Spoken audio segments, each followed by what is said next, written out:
A mother finds mysterious photos in her eldest daughter's backpack. When she reads what's written on the back, she immediately calls 911. Before we dive into this gripping tale, take a moment to share where you're tuning in from in the comments below. Now, let's embark on this emotional journey together. The soft glow of dawn crept through the curtains of the Thompson household, painting the kitchen in hues of amber and gold. Sarah Thompson, her chestnut hair pulled back in a messy bun, stood at the stove, the sizzle of bacon a comforting backdrop to the quiet morning. At 42, she wore the lines around her eyes like badges of honor, each one etched by years of laughter, worry, and love for her two daughters. "Zoe, Lily, breakfast's ready," Sarah called out, her voice carrying up the stairs with the practiced ease of a mother who had uttered those words countless times before. 17-year-old Zoe was the first to appear, her dark hair a cascade over her shoulders, blue eyes still heavy with sleep. She moved with the grace of a dancer, a talent she'd nurtured since childhood. Behind her, 12-year-old Lily bounded down the stairs, all enthusiasm and energy, her freckled face alight with the promise of a new day. "Morning, Mom," Zoe mumbled, sliding onto a stool at the kitchen island. Sarah noticed the slight slump in her older daughter's shoulders, a subtle change from her usually perfect posture. "Everything okay, sweetheart?" Sarah asked, placing a plate of eggs and bacon in front of Zoe. "You seem a little off this morning." Zoe shrugged, pushing the food around her plate. "Just tired. Late night studying for finals." Sarah nodded, but a flicker of concern crossed her face. Zoe had always been driven, but lately she seemed to be pushing herself harder than ever. As she turned to serve Lily, who was chattering excitedly about a school project, Sarah made a mental note to keep a closer eye on her eldest. "Mom, can you help me with my science fair project later?" Lily asked, her mouth full of toast. "Of course, sweetie," Sarah replied, ruffling Lily's auburn curls. "We'll tackle it right after I get home from my shift at the hospital." As a nurse at Mercy General, Sarah's schedule was often hectic, but she prided herself on always making time for her girls. With their father David frequently away on business trips, Sarah had become the pillar of stability in their lives. "Zoe, don't forget you promised to help me with my English essay," Lily reminded her sister, her green eyes wide with admiration for her older sibling. Zoe's face softened, a ghost of a smile playing on her lips. "I remember, Squirt. We'll work on it after school." Sarah watched the interaction with a warmth blooming in her chest. Despite their 5-year age gap, her daughters had always been close. Zoe had taken on the role of protector and confidant to Lily, a bond that Sarah treasured. As the girls finished their breakfast and gathered their backpacks, Sarah couldn't shake the feeling that something was off with Zoe. It was more than just the stress of exams. There was a heaviness to her movements, a distance in her eyes that hadn't been there before. "Zoe, honey," Sarah called as her daughter headed for the door. "You know you can talk to me about anything, right? If something's bothering you." Zoe paused, her hand on the doorknob. For a moment, Sarah thought she saw a flicker of something. Fear? Guilt? In her daughter's eyes. But as quickly as it appeared, it vanished, replaced by Zoe's usual mask of calm competence. "I know, Mom," Zoe replied, her voice steady. "Everything's fine. I'll see you after school." As the door closed behind her daughters, Sarah stood in the suddenly quiet kitchen, the echo of Zoe's words hanging in the air. She couldn't shake the nagging feeling that everything was not in fact fine. Little did Sarah know that this ordinary morning was the beginning of a journey that would test the bonds of their family, expose dark secrets, and challenge everything she thought she knew about her daughter. The ringing of her phone startled Sarah out of her reverie. It was the hospital calling her in early for an emergency shift. As she rushed to get ready, Sarah pushed her concerns about Zoe to the back of her mind, but the seed of worry had been planted, and in the coming days, it would grow into a force that would change their lives forever. As Sarah locked the front door behind her, she couldn't have known that in just a few short weeks, she would be staring at photographs that would shatter her world and drive her to make a desperate call to 911. The journey ahead would be one of heartbreak, courage, and ultimately, the unbreakable power of a mother's love. The morning sun climbed higher in the sky, casting long shadows across the Thompsons' front yard. In the distance, a siren wailed, a haunting sound that seemed to echo the troubles that lay ahead for this unsuspecting family. The stage was set, the players in place, for a drama that would test the limits of trust, forgiveness, and the bustling corridors of Mercy General Hospital echoed with the steady rhythm of Sarah Thompson's footsteps as she made her rounds. The antiseptic smell and the soft beeping of machines had long ago become a second home to her, a place where she could make a difference in people's lives. But today, even as she checked IVs and comforted patients, her mind kept drifting back to the breakfast table and the look in Zoe's eyes. "Earth to Sarah," a voice called, snapping her out of her thoughts. Dr. Elena Rodriguez, her longtime friend and colleague, stood before her, a knowing smile on her face. "That's the third time you've checked Mrs. Johnson's chart. Everything okay?" Sarah sighed, running a hand through her hair. "Sorry, Elena. I'm just a bit distracted today. It's Zoe. She seems off somehow. I can't quite put my finger on it." Elena's smile softened. "Teenagers, right? My Carlos is the same age. One day they're sharing everything, the next it's like trying to read hieroglyphics." As they walked together towards the nurse's station, Sarah confided her worries. "It's more than just typical teenage moodiness. Zoe's always been so open with me, but lately, it's like there's this wall between us. I'm probably overreacting, right?" Elena squeezed her friend's shoulder. "A mother's instinct is rarely wrong, Sarah. Keep those lines of communication open. She'll come to you when she's ready." The rest of Sarah's shift passed in a blur of routine tasks and emergencies. As she drove home, the setting sun painting, the sky in brilliant oranges and pinks, she couldn't shake the feeling that something significant was on the horizon. Pulling into the driveway, Sarah noticed David's car was absent. Another late night at the office, no doubt. As she entered the house, the sound of laughter drifted from the kitchen. For a moment, her worries melted away. "Mom," Lily called out, her face lighting up. "You're just in time. Zoe's helping me with my science project. We're making a volcano." Sarah rounded the corner to find the kitchen island covered in newspapers, with a clay mountain taking shape in the center. Zoe stood behind Lily, guiding her hands as they molded the volcano's peak. "Looks like you two have been busy," Sarah said, dropping a kiss on each of her daughters' heads. "Have you eaten?" Zoe nodded, not quite meeting her mother's eyes. "I made pasta. There's some left for you in the microwave." As Sarah warmed up her dinner, she watched her daughters work. Zoe was patient with Lily, her instructions clear and encouraging. It was moments like these that made Sarah's heart swell, with pride. But even as she observed their interaction, she couldn't ignore the tension in Zoe's shoulders, the way her smile didn't quite reach her eyes. Later that evening, after Lily had gone to bed, Sarah knocked softly on Zoe's door. "Can I come in?" "Sure, Mom," Zoe replied, her voice muffled.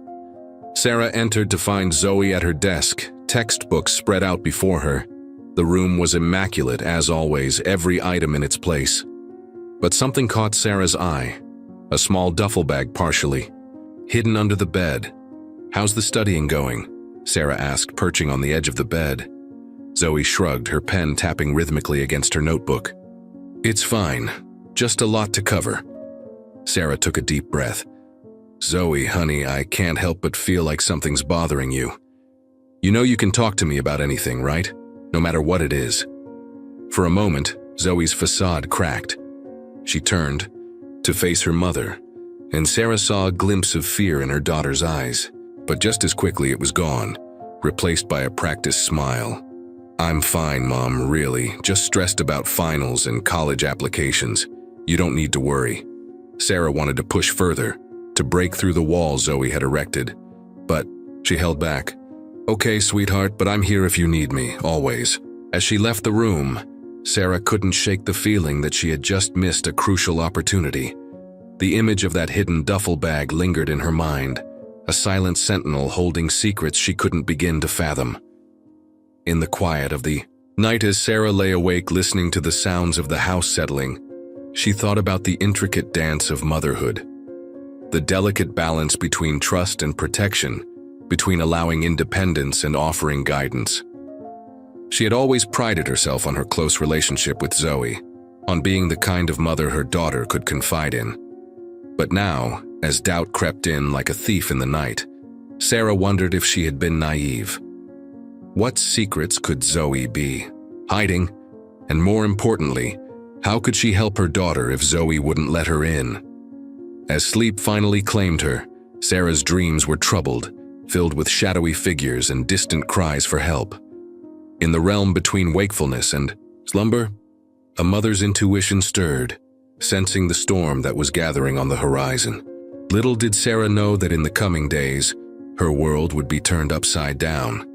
The photographs hidden in that innocent-looking duffel bag would soon come to light, forcing her to confront a reality she could never have imagined. The call to 911 loomed in the future, a desperate act that would set in motion a chain of events that would test the very foundations of their family. But for now, in the quiet of the Thompson household, the secrets remained hidden, waiting to be uncovered. The stage was set for a drama that would challenge everything Sarah thought she knew about her daughter, about herself, and about the lengths a mother would go to protect her child. The following week brought a subtle shift in the Thompson household, like the first tremors before an earthquake. Sarah, ever attuned to the rhythms of her family, couldn't shake the feeling that something was amiss with Zoe. It was in the little things, the almost imperceptible changes that only a mother's keen eye would notice. Monday morning dawned gray and drizzly, matching Sarah's mood as she prepared breakfast. The kitchen, usually filled with chatter and laughter, was unnaturally quiet. Lily sat at the island, nose buried in a book, while Zoe pushed her cereal around the bowl, barely eating. "Zoe, honey," Sarah began, her voice gentle. "You've hardly touched your breakfast. Are you feeling okay?" Zoe's head snapped up as if startled from deep thought. "Oh, yeah, just not very hungry." She forced a smile that didn't reach her eyes. "Big test today, you know." "Nervous stomach," Sarah nodded, unconvinced. "Well, make sure you eat something before lunch. You need your strength." As Zoe grabbed her backpack and headed for the door, Sarah called out, "Don't forget, we're supposed to go shopping for your graduation dress this afternoon." Zoe paused, her hand on the doorknob. "Oh, right. Can we rain check? I promised Ashley I'd help her study after school." Before Sarah could respond, Zoe was gone, the door closing behind her with a soft click. Sarah stood in the kitchen, a strange hollowness settling in her chest. Zoe had been looking forward to that shopping trip for weeks. It wasn't like her to forget, let alone cancel. "Mom?" Lily's voice broke through her thoughts. "Is Zoe okay?" Sarah plastered on a reassuring smile. "Of course, sweetie, she's just busy with school. Now let's get you ready for your day." As the week progressed, Sarah found herself cataloging a growing list of concerns. Zoe, usually meticulous about her appearance, began wearing oversized hoodies and sweatpants to school. Her vibrant social life seemed to have ground to a halt, with no mentions of friends or plans. Even her phone, typically buzzing with notifications, remained eerily silent. On Wednesday evening, Sarah was folding laundry when she noticed something odd about Zoe's clothes. Several of her favorite tops were missing, and a pair of jeans had a strange stain that looked suspiciously like blood. "Zoe," Sarah called, climbing the stairs with the laundry basket. "Can I come in?" "Just a sec." Zoe's muffled voice came through the door, followed by the sound of hurried movement. When Sarah entered, Zoe was sitting at her desk, an open textbook before her. The room smelled faintly of perfume, as if it had just been sprayed. "I was just wondering about some of your clothes," Sarah began, setting the basket down. "I couldn't find your blue blouse and these jeans." "Oh, I lent the blouse to Ashley," Zoe interrupted quickly. "And I must have spilled something on those jeans. I'll take care of it." Sarah nodded slowly, her eyes scanning the room. Everything looked normal, but something felt off. As she turned to leave, she noticed Zoe's hand trembling slightly as she turned a page in her book. That night, as Sarah recounted the day's events to David over the phone, she couldn't keep the worry from her voice. "I don't know, David. It's like she's a different person. She's distant, secretive. I'm worried." David's sigh crackled through the line. "Sarah, honey, she's 17. It's probably just typical teenage stuff. Don't you remember what it was like?" "This feels different," Sarah insisted. "I just wish you were here. Maybe you could talk to her." "I'll be home this weekend," David promised. "We'll figure it out together, okay?" As Sarah hung up, she couldn't shake the feeling that by the time David got home, it might be too late. Something was happening with Zoe, something beyond normal teenage angst. The question was, what? Thursday brought another troubling incident. Sarah was balancing her checkbook when she noticed a discrepancy. There was less money in the account than there should be. Frowning, she combed through the transactions, finding several ATM withdrawals she didn't recognize. Her first thought was identity theft, but as she looked closer, she realized the withdrawals had been made with her card. The one she kept in her purse, the one Zoe sometimes borrowed for emergencies. Sarah's heart raced as she confronted them. Possibility that her daughter might be taking money without permission. But for what? The amount wasn't huge, but it was significant enough to raise alarm bells. That afternoon, when Zoe came home from school, Sarah steeled herself for a confrontation. But as Zoe walked through the door, Sarah's resolve crumbled. Her daughter looked exhausted, dark circles under her eyes. Her shoulders slumped as if carrying an invisible weight. "Zoe," Sarah began, her voice soft. "Is everything okay? You know you can talk to me about anything, right?"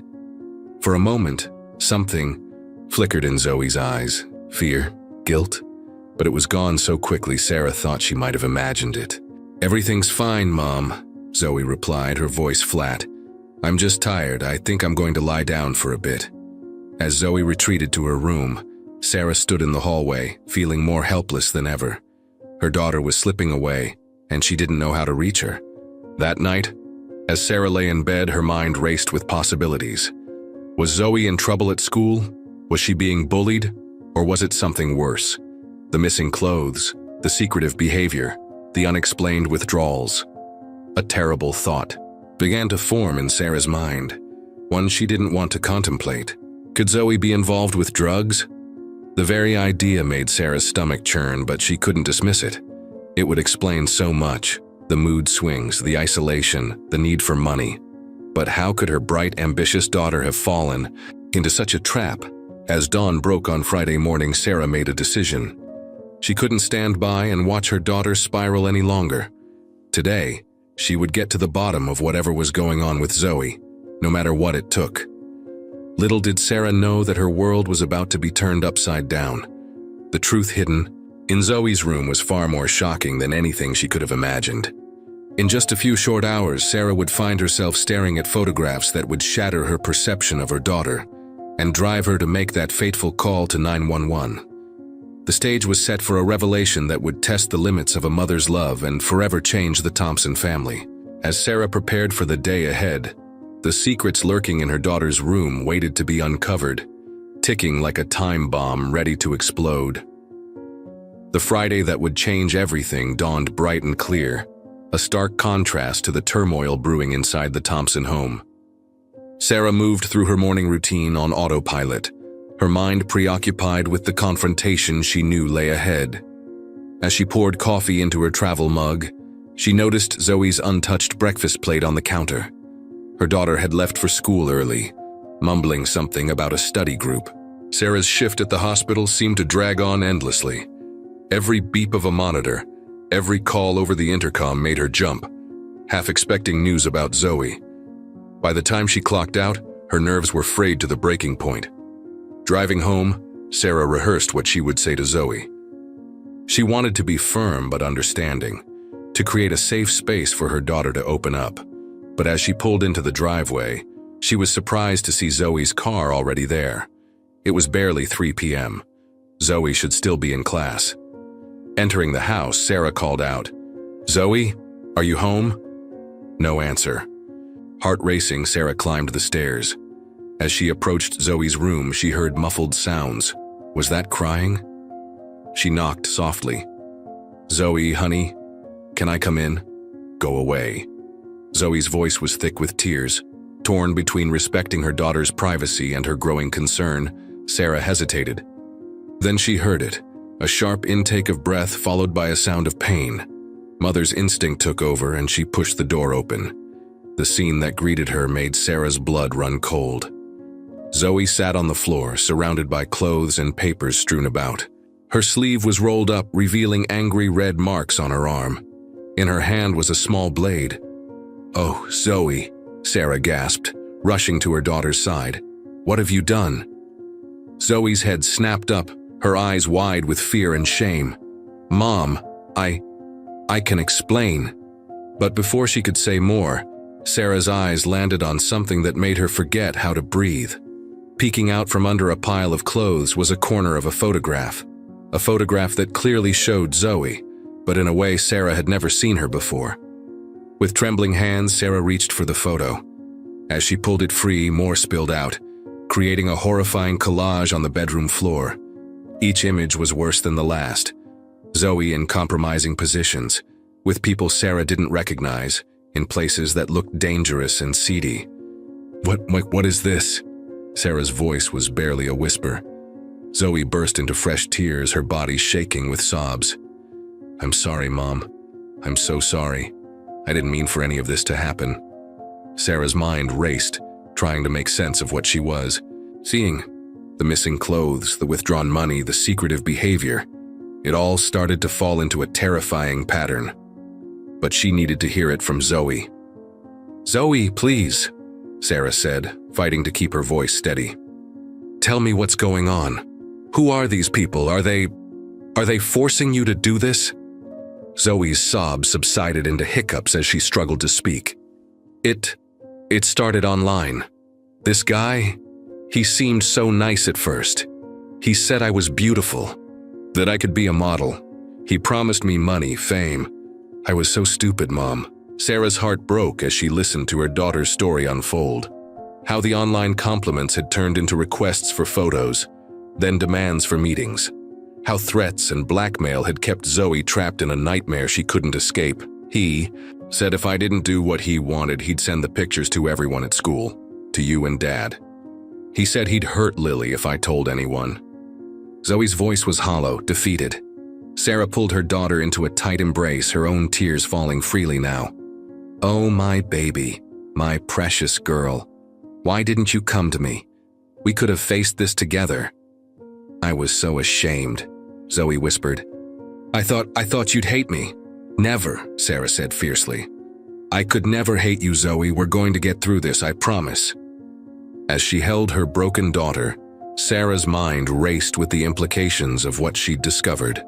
This wasn't just about Zoe anymore. If there was an organized group exploiting young girls, others could be in danger too. With a heavy heart, Sarah knew what she had to do. Still holding Zoe with one arm, she reached for her phone with the other. Her fingers shook as she dialed the numbers she never thought she'd have to call for her own family. "Wyan, what's your emergency?" Sarah took a deep breath, her eyes locked with Zoe's terrified gaze. "My name is Sarah Thompson. I need to report a case of child exploitation. It's my daughter." As Sarah began to explain the situation to the dispatcher, she felt a shift in the air. The world as she knew it was ending, but from its ashes, a new chapter was beginning. One where secrets would be exposed, trust would be tested, and the true strength of a mother's love would be revealed. The sound of sirens in the distance grew louder, heralding the arrival of a storm that would forever change the Thompson family. Sarah held Zoe tighter, bracing for the impact of what was to come. The journey ahead would be long and painful, but in that moment Sarah made a silent vow. She would stop at nothing to protect her daughter and bring those responsible to justice.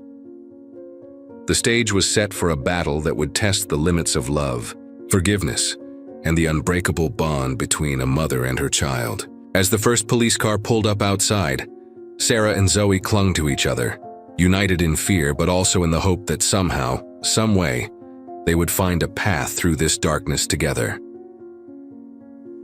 The wail of sirens pierced the quiet suburban afternoon as two police cruisers pulled up to the Thompson residence. Neighbors peered out from behind curtains, curiosity and concern etched on their faces. For Sarah, holding Zoe in her arms, the sound marked the point of no return. Their private nightmare was about to become very public. "Mom," Zoe whispered, her voice trembling. "I'm scared." Sarah stroked her daughter's hair, trying to project a calm she didn't feel. "I know, sweetheart, but we're going to face this together. I'm right here with you." The sharp rap on the front door echoed through the house. Sarah took a deep breath, steeling herself for what was to come. "Stay here," she told Zoe gently. "I'll be right back." As Sarah descended the stairs, her mind raced. How would she explain this to the officers, to David, to Lily? The weight of the situation threatened to crush her, but she pushed forward, drawing strength from the fierce love she felt for her daughter. Opening the door, Sarah was met by two officers, a tall, broad-shouldered man with kind eyes, and a younger woman with a no-nonsense demeanor. "Mrs. Thompson," the male officer asked. At Sarah's nod, he continued, "I'm Officer James Reeves, and this is my partner, Officer Samantha Chen. We received a call about a possible case of child exploitation." Sarah's voice caught in her throat. Hearing it stated so officially made it all too real. "Yes," she managed. It's my daughter Zoe. She's upstairs."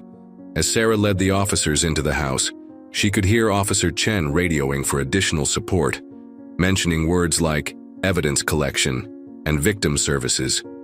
Each term felt like a physical blow. Upstairs, they found Zoe huddled on her bed, arms wrapped tightly around herself. The room was still in disarray, the damning photographs scattered on the floor.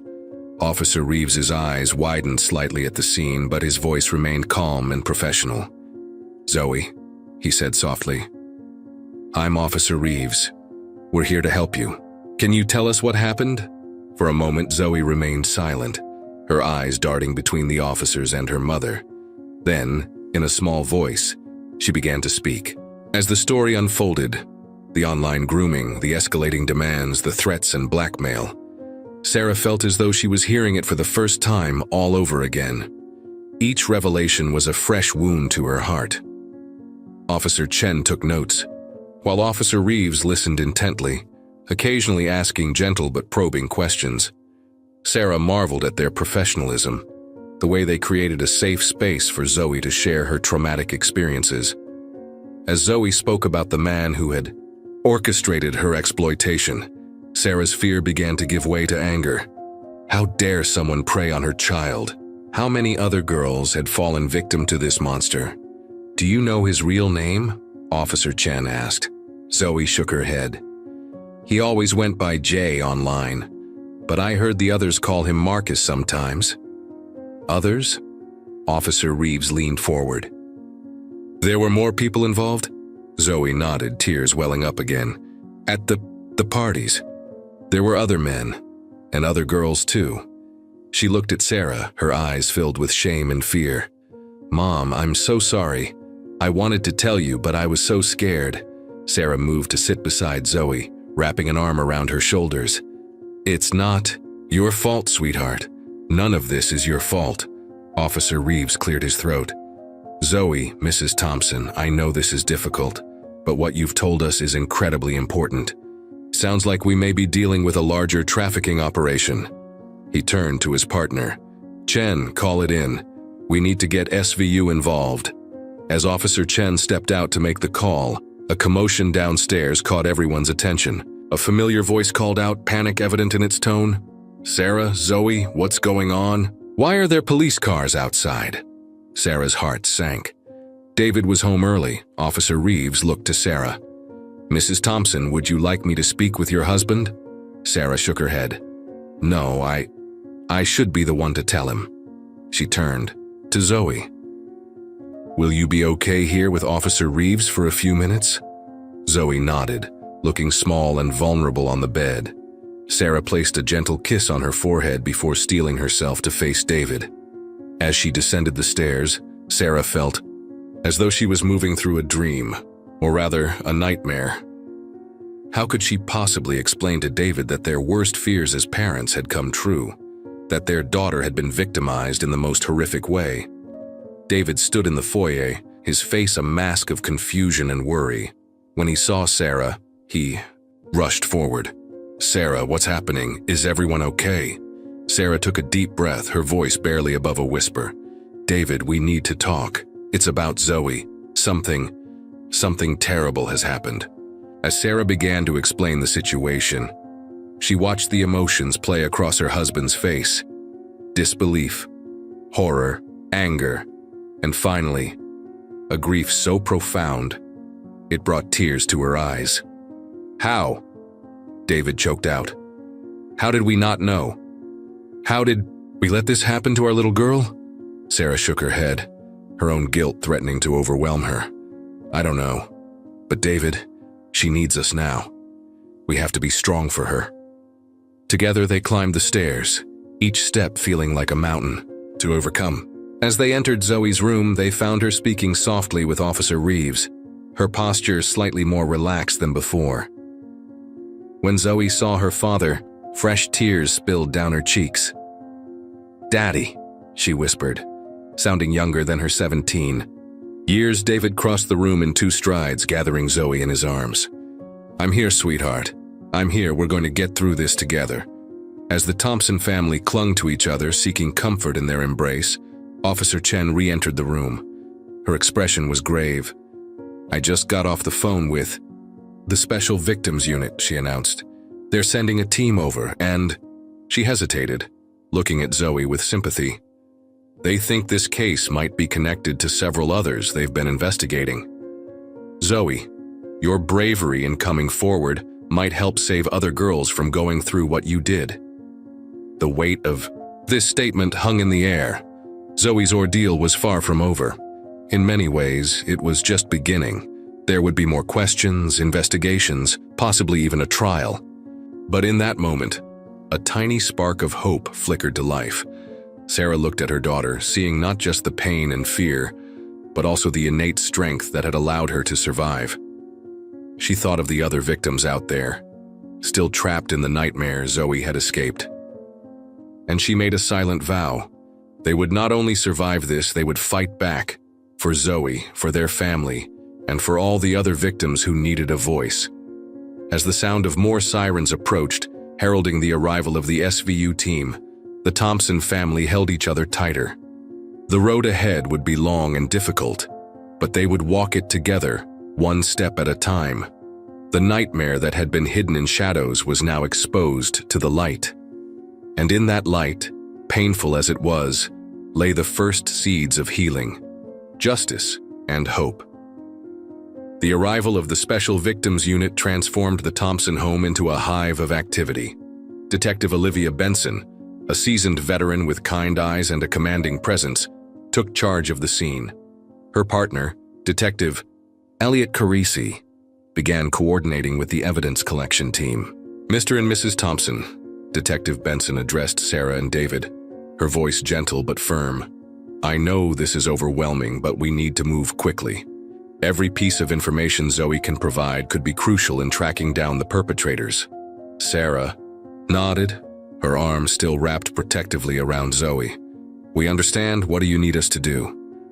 "First, we need to get Zoe to the hospital for a medical exam," Detective Benson explained. "It's standard procedure in cases like this, and it's important for both her health and for gathering evidence." Zoe tensed at these words, her eyes wide with fear. "Mom, I don't want to go. Please don't make me." Sarah's heart broke at the panic in her daughter's voice. She knelt down in front of Zoe, taking her hands. "Sweetheart, I know you're scared, but this is important. The doctors need to make sure you're okay, and it might help catch the people who hurt you. I'll be with you every step of the way, I promise." After a moment of hesitation, Zoe gave a small nod. Sarah looked up at Detective Benson. "Can I ride with her in the ambulance?" "Of course," the detective assured her. "Mr. Thompson, we'll need you to stay here with Detective Carisi. We have some questions about Zoe's routine, her online activities, anything that might help us build a timeline." As paramedics arrived to transport Zoe, Sarah's mind raced. "Wait," she said suddenly. "What about Lily? She'll be home from school soon. She can't see all this." David ran a hand through his hair, the stress evident on his face. "I'll call my sister. She can pick Lily up and keep her for the night. We'll figure out how to tell her later." The next few hours passed in a blur for Sarah. The ride to the hospital, holding Zoe's hand as the paramedics asked gentle but probing questions. The sterile exam room, where a kind-faced doctor named Dr. Melinda Warner explained each step of the process. Sarah's heart ached as she watched Zoe endure the invasive examination, wishing she could take away her daughter's pain and fear. Meanwhile, back at the Thompson house, David found himself reliving the past few months through a new, horrifying lens. Every late night, every canceled plan, every mood swing now took on a sinister significance. "Did you notice any changes in Zoe's behavior recently?" Detective Carisi asked, his notebook at the ready. David nodded, his voice hollow. "She became more withdrawn, spent a lot of time in her room. We thought it was just typical teenage stuff, stress from school." His voice trailed off, the weight of guilt pressing down on him. Detective Carisi's voice was sympathetic but firm. "Mr. Thompson, it's important to understand that predators like this are experts at manipulation. They know how to exploit normal teenage behavior to hide their actions. This is not your fault." As the day wore on, more details of Zoe's ordeal came to light. The online grooming that had started months ago on a seemingly innocent social media platform. The gradual escalation from flattery to coercion. The network of predators who shared photos and videos of their victims. At the hospital, Detective Benson gently questioned Zoe, with Sarah by her side for support. "Zoe, can you tell me about the first time you met Jay in person?" Zoe's voice trembled as she recounted the story. "It was supposed to be a modeling gig," he said. "He said I'd make a lot of money. But when I got there, it wasn't a studio. It was a house, and there were other men." As Zoe continued, Sarah had to fight the urge to cover her ears, to shut out the horrific details of what her daughter had endured. But she forced herself to listen, to bear witness to Zoe's pain and bravery. Back at the house, the evidence collection team made a crucial discovery. Hidden in the back of Zoe's closet was a burner phone, the primary means of communication between Zoe and her abusers. "This is big," Detective Carisi told David. "The tech team might be able to trace contacts, maybe even locations where Zoe was taken." As night fell, the Thompson house finally quieted. The police had gone, leaving behind a card with contact information and promises to keep the family updated on the investigation. David sat at the kitchen table, staring blankly at a cup of cold coffee, when he heard the front door open. Sarah entered, looking exhausted beyond measure. "Alone. Where's Zoe?" David asked, alarmed. "They're keeping her overnight for observation," Sarah explained, her voice hoarse from hours of talking and crying. "I didn't want to leave her, but she insisted. Said she needed some time to process everything." David enveloped his wife in a tight embrace, feeling her body shake with silent sobs. "What do we do now?" he whispered. Sarah pulled back, wiping her eyes. "We fight," she said, a steely determination in her voice. "We fight for our daughter and for every other child these monsters have hurt. Whatever it takes, we're going to get through this and make sure justice is served." As they held each other, in the quiet kitchen, Sarah and David knew that their lives had been forever altered. The road ahead would be long and painful, filled with legal battles, therapy sessions, and the monumental task of helping Zoe heal. But in that moment, they made a silent pact. They would face this challenge head-on, drawing strength from their love for each other and for their daughters.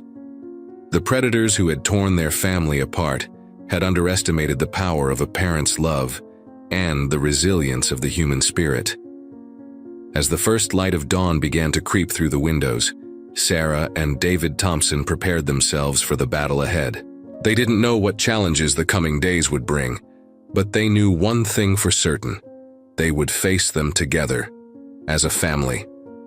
The nightmare had been exposed, but with that exposure came the first fragile tendrils of hope. Hope for healing, hope for justice, and hope for a future where Zoe could reclaim her life and her strength. The journey would be difficult, but it had begun, and the Thompsons were ready to take it one step at a time. Certainly I'll continue with Chapter 7 of the story. I'll maintain the emotional intensity and narrative structure established in the previous chapters.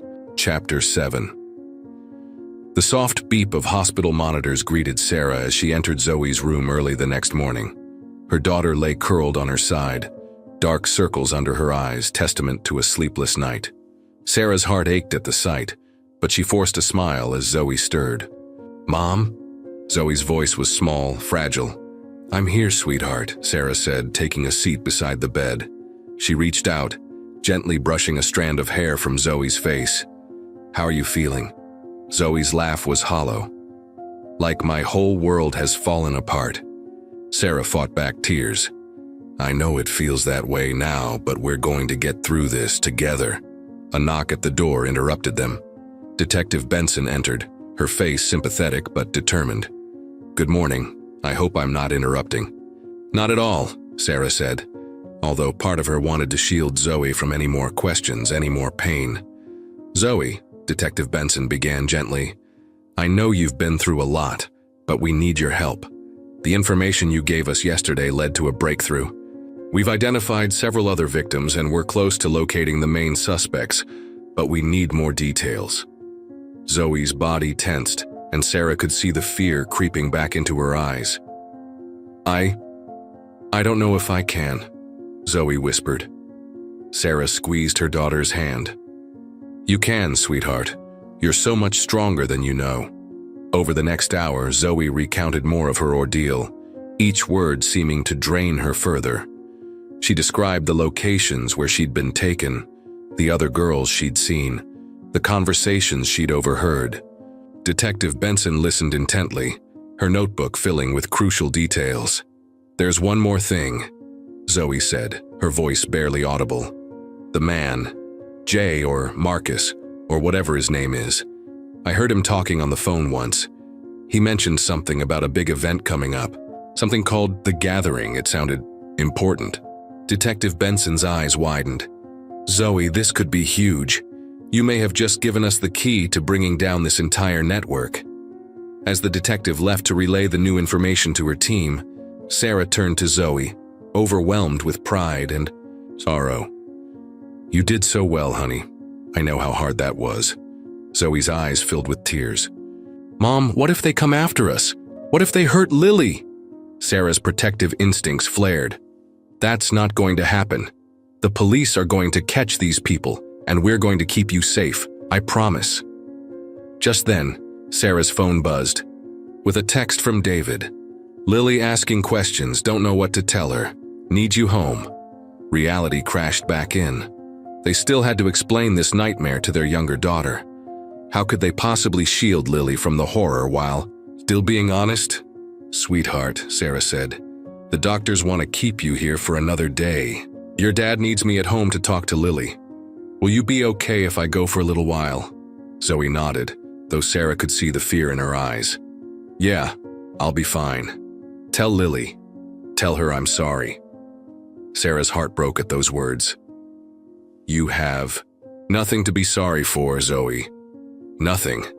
As Sarah left the hospital, her mind raced. How would they explain this to Lily?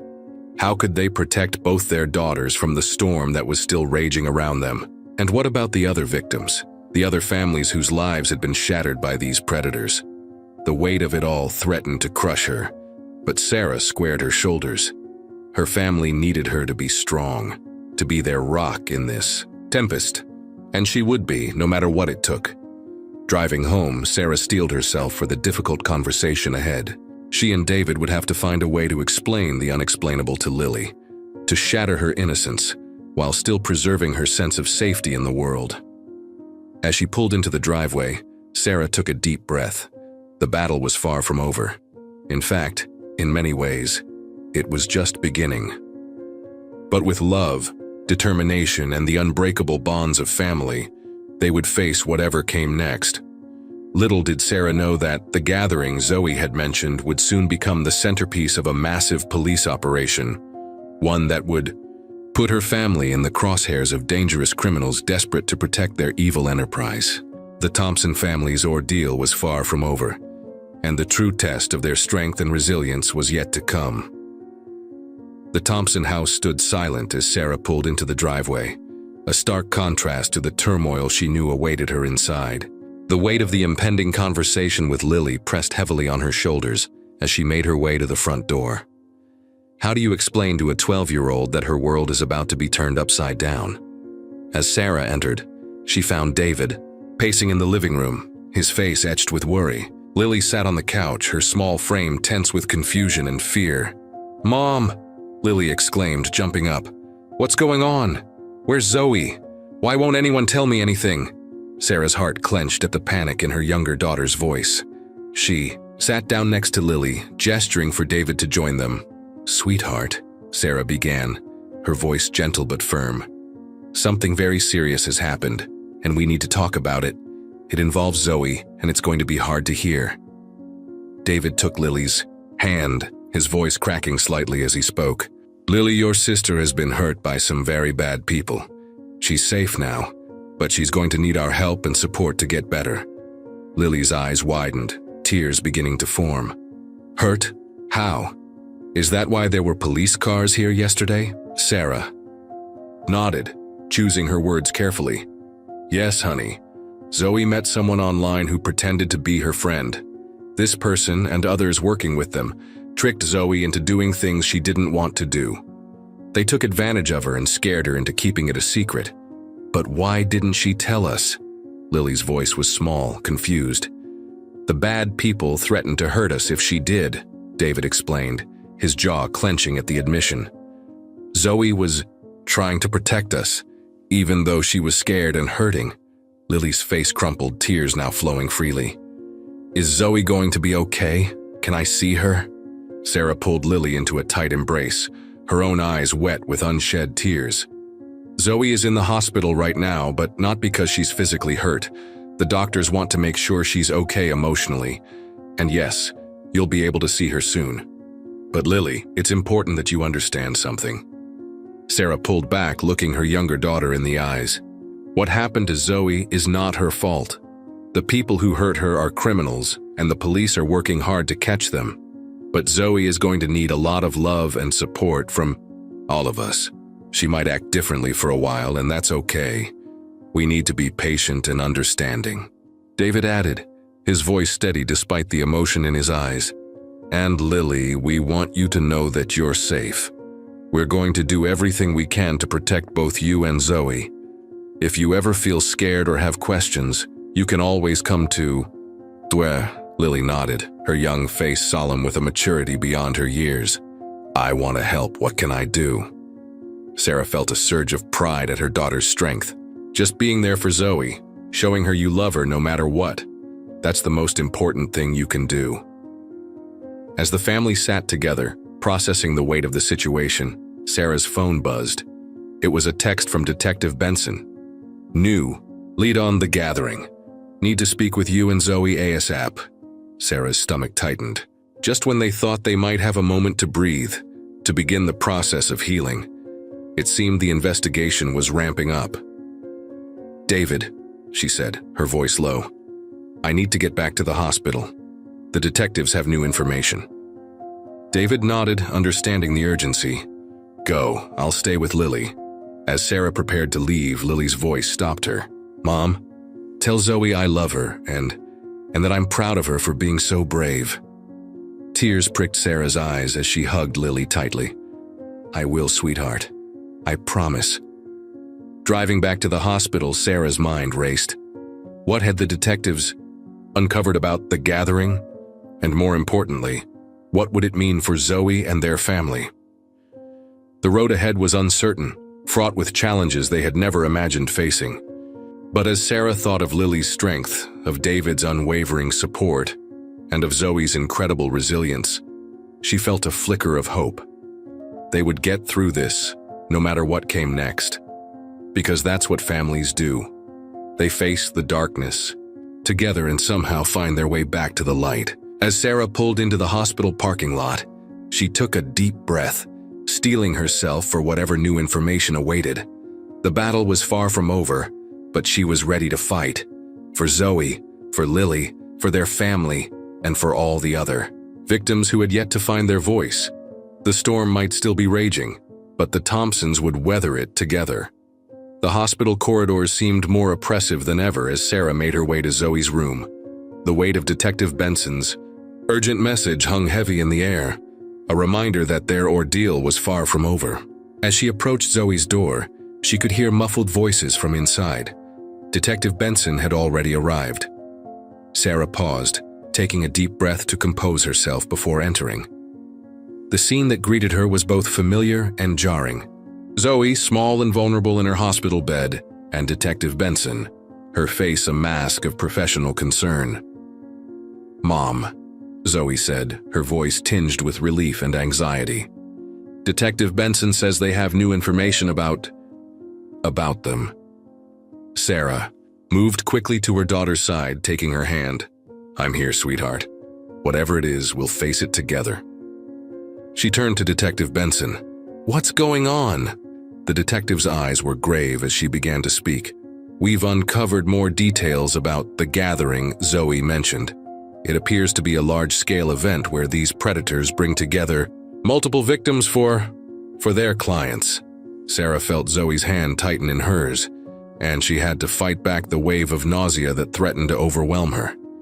Detective Benson continued, her voice steady but filled with urgency. "We believe this event is happening soon, possibly within the next week. If we can infiltrate it, we have a chance to bring down the entire network and rescue dozens of victims."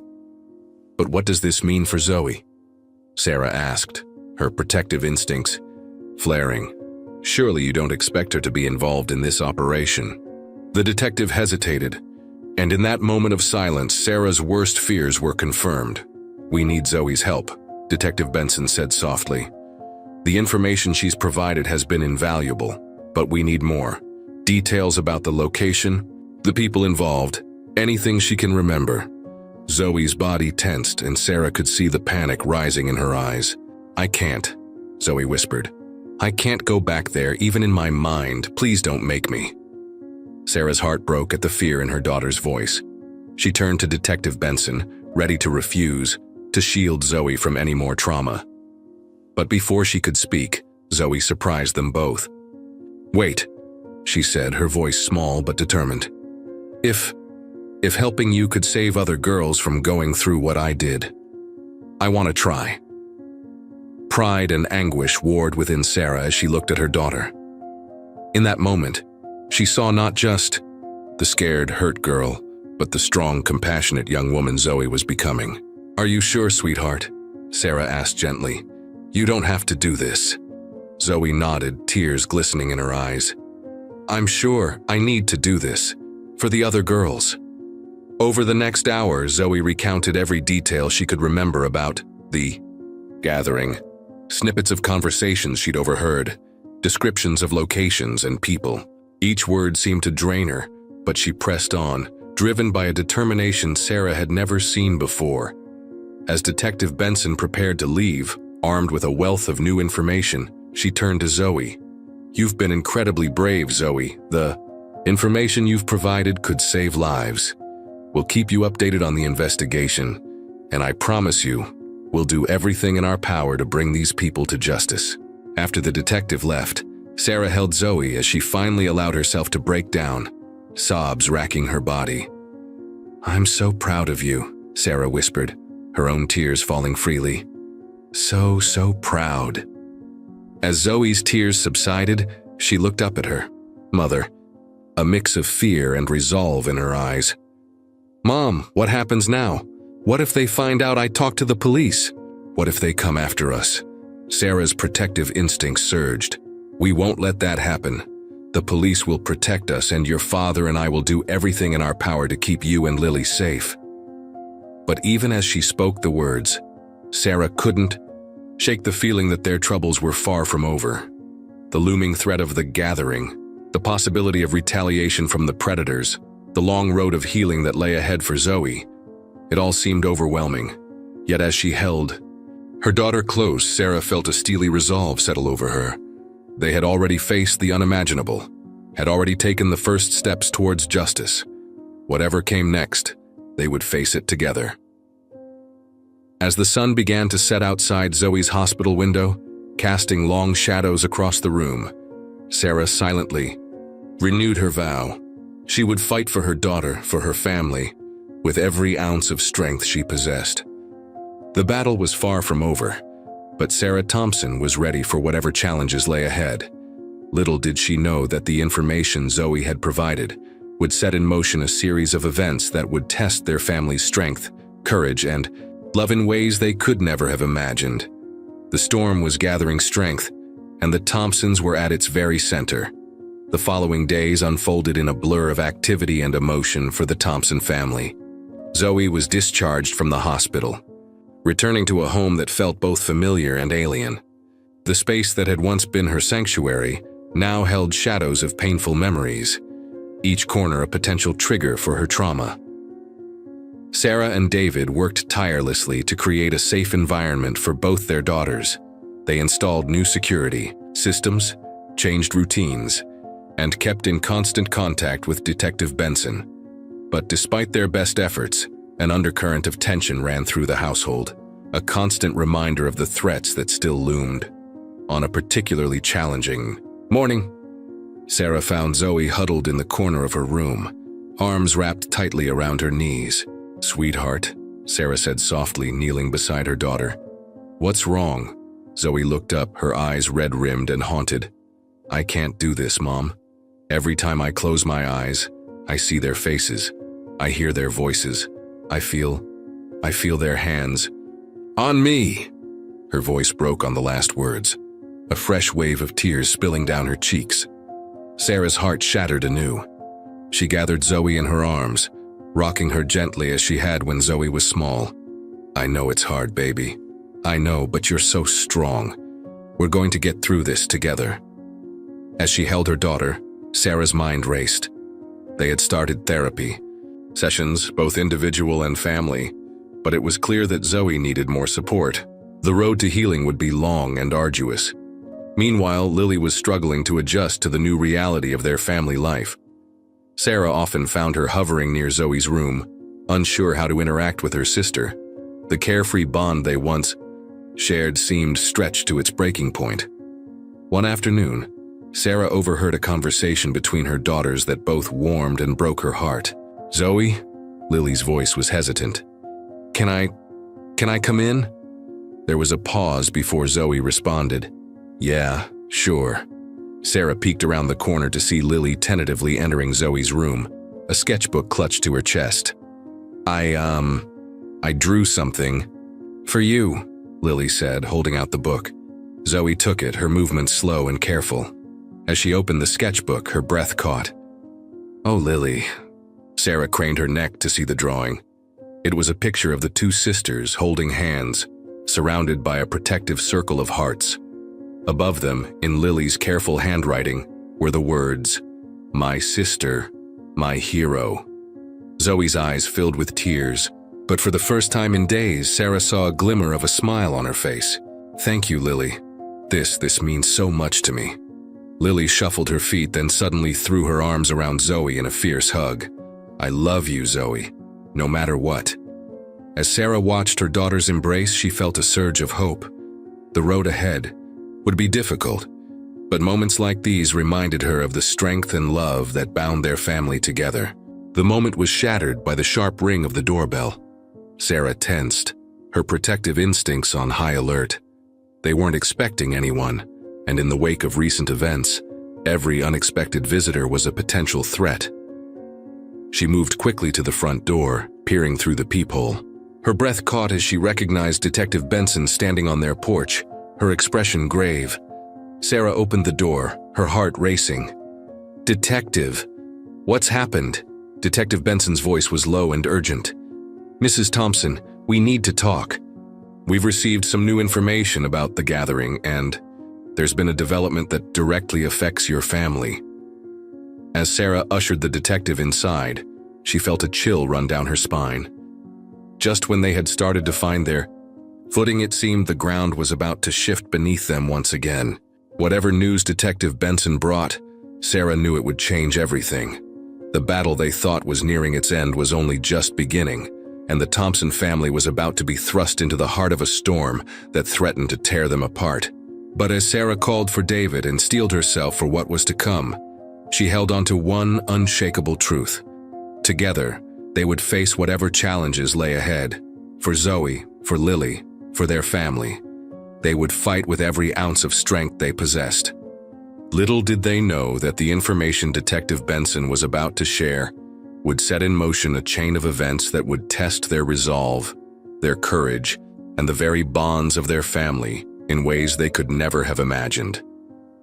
Detective Benson's presence in the Thompson living room cast a palpable tension over the space. Sarah and David sat side by side on the couch, their hands clasped tightly together, while Zoe huddled in an armchair, her eyes wide with apprehension. Lily had been gently but firmly asked to stay in her room, though Sarah suspected she was listening at the top of the stairs. "What's going on, Detective?" David asked, his voice strained with worry. Detective Benson leaned forward, her expression grave. "Based on the information Zoe provided, we've managed to identify several key players in the trafficking ring. One, a man we believe to be Jay or Marcus, has been under surveillance." Zoe visibly flinched at the mention of her abuser's name, and Sarah instinctively moved to her daughter's side, wrapping a protective arm around her shoulders. The detective continued, "Last night our team intercepted a series of encrypted messages. We've decrypted most of them and, well, there's no easy way to say this. They know Zoe has talked to the police." The room fell silent, the implications of those words hanging heavy in the air. Sarah felt Zoe begin to tremble beneath her arm. "What does this mean?" Sarah asked, fighting to keep her voice steady. "Are we in danger?" Detective Benson's face was a mask of professional concern. "We don't believe there's an immediate threat, but we can't rule out the possibility. These people are desperate, and they have a lot to lose. We're going to increase patrols in your neighborhood and assign a protective detail to your family." David stood up abruptly, running a hand through his hair. "This is insane. We're talking about our children here. Isn't there more you can do? Can't you arrest these bastards now?" "David," Sarah said softly, trying to calm her husband even as her own heart raced with fear. Detective Benson held up a hand. "Mr. Thompson, I understand your frustration. Believe me, there's nothing I want more than to put these criminals behind bars right now. But we need solid evidence to make the charges stick. If we move too soon, they could slip through our fingers." Zoe spoke up, her voice barely above a whisper. "It's my fault. I should never have said anything. Now everyone's in danger because of me." "No, sweetheart," Sarah said fiercely, turning to face her daughter. "None of this is your fault. You did the right thing by speaking up. The only people to blame are the ones who hurt you." Detective Benson nodded in agreement. "Your mother's right, Zoe. Your bravery has given us our best chance at bringing down this entire network. You've probably saved countless other girls from going through what you did." As the detective outlined the security measures being put in place, Sarah's mind whirled. How had their lives come to this? Armed guards, encrypted messages, the constant threat of danger. It was like something out of a nightmare. But as she looked at Zoe, saw the mix of fear and determination in her eyes, Sarah felt a renewed sense of purpose. They would get through this no matter what it took. After Detective Benson left, the family sat in stunned silence for several long moments. It was Lily who broke the quiet, her small voice carrying from the top of the stairs. "Is it safe to come down now?" Sarah exchanged a glance with David, seeing her own conflicted emotions mirrored in his eyes. How much should they tell their younger daughter? How could they protect her innocence while still keeping her safe? "Come on down, sweetheart," David called, his voice gentle. As Lily descended the stairs, Sarah made a silent vow. No matter what challenges lay ahead, no matter what dangers they faced, she would fight with everything she had to keep her family safe and whole. The storm clouds were gathering, darker and more ominous than ever before. But the Thompsons would weather it together, bound by love, united in their determination to see justice done. Little did they know that the true test of their strength and resilience was yet to come. The information about the gathering was about to blow the case wide open, thrusting the Thompson family into the heart of a dangerous operation that would push them to their very limits. As night fell over their home, now a fortress under police protection, Sarah held her family close. Whatever tomorrow brought, they would face it as one. The battle for justice, for healing, for their very future was far from over. But Sarah Thompson was ready to fight, with every fiber of her being, for the sake of her daughters and for all the other victims who had yet to find their voice. The stage was set for a confrontation that would change their lives forever, and the Thompsons stood at the center of the gathering storm. The following week brought a tense new normal to the Thompson household. The constant presence of police officers outside their home served as a persistent reminder of the danger that lurked just beyond their walls. Inside, the family grappled with their new reality, each member processing the situation in their own way. Sarah found herself constantly on edge, jumping at every unexpected sound. Her eyes would dart to the windows, scanning for any sign of threat.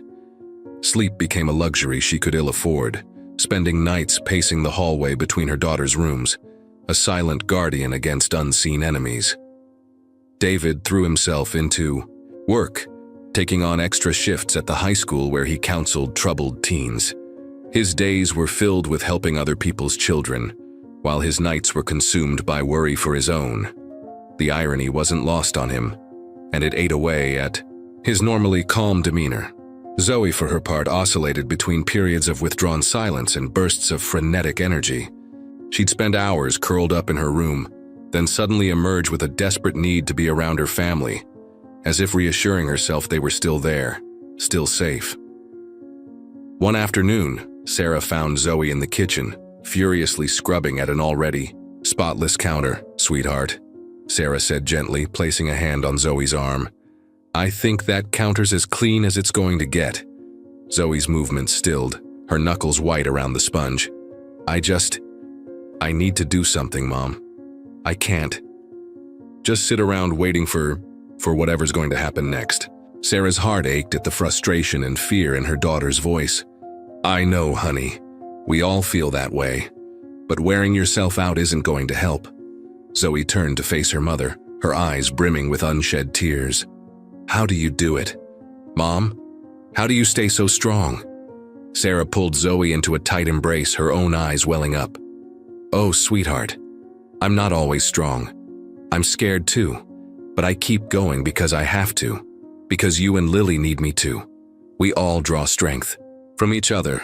As they stood there in the kitchen, holding each other, a commotion outside caught their attention. Sarah's heart leapt into her throat as she heard raised voices and the sound of running feet. "Stay here," she told Zoe firmly, moving towards the front door. But before she could reach it, it burst open, revealing Detective Benson, her face flushed with urgency.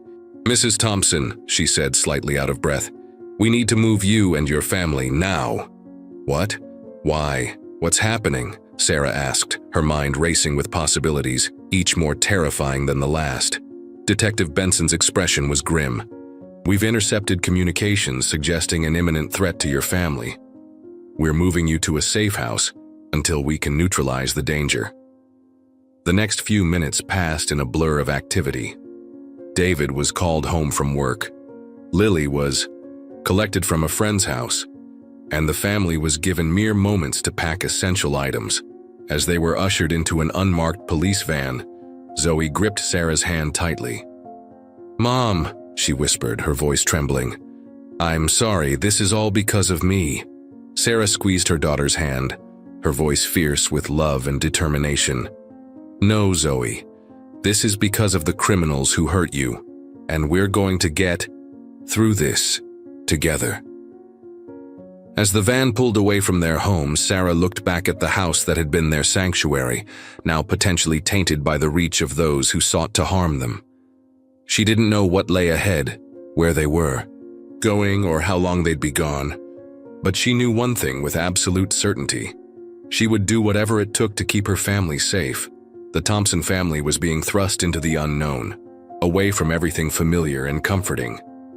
But as Sarah looked around at the faces of her husband and daughters, she saw not just fear, but also resilience, determination, and love. They were stepping into the heart of the storm, but they would weather it together. And somehow, some way, they would find their way back to the light. Little did they know that their journey was far from over. The safe house would bring new challenges, unexpected allies, and revelations that would shake the very foundation of their family. The battle for justice was about to enter a new, more dangerous phase, and the Thompsons were at the very center of it all. The safe house, a nondescript suburban home on the outskirts of the city, felt like a world away from the life the Thompsons had known. As they stepped inside, escorted by Detective Benson and her team, the reality of their situation hit home with startling clarity. "I know this is difficult," Detective Benson said, her voice softened with empathy. "But I promise you, this is the safest place for your family right now." Sarah nodded numbly, her arm wrapped protectively around Lily's shoulders. The younger girl's eyes were wide with a mix of fear and excitement, the gravity of the situation not fully registering in her 12-year-old mind. David, ever the pragmatist, was already questioning the detective about security measures and protocols. "How long do you expect us to stay here? What about our jobs? The girls' school?" "We're working on those details, Mr. Thompson," Detective Benson assured him. "For now, we need you to focus on settling in and staying safe. We'll have round-the-clock surveillance and a direct line to our team if you need anything." As the detective walked them through the house, pointing out security features and explaining the rules they needed to follow, Sarah couldn't help but notice Zoe's silence. Her older daughter trailed behind the group, her arms wrapped tightly around herself, eyes darting nervously from room to room. Once they were alone, the family gathered in the living room, the unfamiliar surroundings amplifying the tension that hung in the air. "Well," David said, attempting a smile that didn't quite reach his eyes, "I guess this is home for now." Lily, always quick to find the silver lining, piped up, "It's like we're on a secret mission, like spies in the movies." Sarah managed a weak chuckle, grateful for her younger daughter's resilience. "That's one way to look at it, sweetheart." But Zoe's quiet voice cut through the moment of levity. "This isn't a game, Lily. We're here because of me. Because I put our whole family in danger." "Zoe, no," Sarah said firmly, moving to kneel in front of her daughter. "We've been over this. You are not to blame for any of this. The only people responsible are the ones who hurt you." David joined them, placing a comforting hand on Zoe's shoulder. "Your mother's right, honey. We're here because we love you, and we're going to get through this together." As the day wore on, the family tried to establish some semblance of normalcy in their new surroundings. Sarah busied herself arranging their meager belongings, while David set up a makeshift office in one of the spare rooms. Lily explored every nook and cranny of the house, her natural curiosity temporarily overriding her fear. But Zoe remained withdrawn, spending most of her time curled up on the window seat in her assigned room, staring out at the unfamiliar neighborhood with haunted eyes. That night, as Sarah made her usual rounds checking on the girls before bed, she paused outside Zoe's room. The sound of muffled sobs reached her ears, breaking her heart anew. She knocked softly before entering. "Zoe, sweetheart, what's wrong?" Zoe looked up, her face streaked with tears. "I can't do this, Mom. I can't sleep. Every time I close my eyes, I see their faces. I hear their voices. And now because of me, we're all in danger. You and Dad, Lily, your lives are completely disrupted because of what happened to me." Sarah sat on the bed, pulling Zoe into a tight embrace. "Listen to me, Zoe. What happened to you was not your fault. And our lives aren't disrupted because of you, but because of the criminals who hurt you. We're here, in this house, because we love you and will do anything to keep you safe." As she held her daughter, rocking her gently like she used to when Zoe was small, Sarah felt a fierce determination well up inside her. They would get through this. They would see justice done. and somehow they would find a way to heal. But even as she comforted Zoe, Sarah couldn't shake the feeling that this was just the beginning. The safe house might protect them from physical harm, but the emotional toll of their ordeal was only starting to make itself known. As the night deepened around them, the Thompson family tried to find rest in their strange new surroundings. But the shadows of what they'd been through and the uncertainty of what was yet to come loomed large in the darkness. Little did they know that the safe house would soon become the stage for revelations that would shake their family to its core, bringing both new challenges and unexpected sources of strength. The storm they were weathering was far from over, and the true test of their resilience was yet to come. The days in the safe house blurred together, each one a delicate balance between maintaining a semblance of normalcy and grappling with the ever-present threat that had driven them from their home. As the Thompson family settled into their new routine, the strain of their situation began to show in unexpected ways. One morning, about a week into their stay, Sarah woke to the sound of hushed voices coming from the kitchen. Curious and slightly alarmed, she made her way downstairs, her bare feet silent on the carpeted steps. She found David and Detective Benson deep in conversation, their faces etched with concern. They fell silent as she entered, exchanging a glance that sent a chill down Sarah's spine. "What's going on?" she asked, her voice tight with apprehension. David ran a hand through his hair, a gesture Sarah recognized as a sign of his distress. "Sarah, honey, sit down. There's something we need to discuss." As Sarah took a seat at the kitchen table, Detective Benson cleared her throat. "Mrs. Thompson, we've received some new information about the gathering. It's more complex than we initially thought." Sarah's heart raced as the detective laid out the details. The event wasn't just a single gathering, but a series of them, spread out across several locations. The trafficking ring was larger and more sophisticated than they had realized, with connections reaching into law enforcement and local government. "What does this mean for us?" Sarah asked, her mind immediately going to her daughters sleeping upstairs. "Are we in more danger?" Detective Benson's face was grim. "Not immediately, no. But it does mean our investigation is going to take longer than we anticipated. And..." She hesitated, exchanging another look with David. "And what?" Sarah pressed, a knot forming in her stomach. David reached out, taking her hand in his. "They want Zoe to testify, Sarah. In court. They say her testimony could be crucial in bringing down the entire network." The words hit Sarah like a physical blow. She thought of Zoe, still struggling with nightmares, still flinching at unexpected touches. The idea of her daughter facing her abusers in court, reliving her trauma in front of strangers, was almost unbearable. "No," she said, her voice barely above a whisper.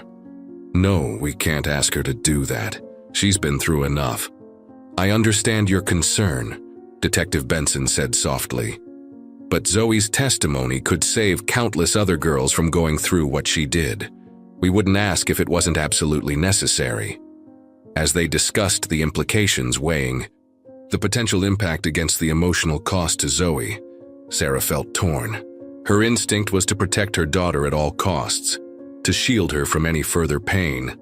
But she also knew that Zoe had a strength inside her, a resilience that continued to surprise them all.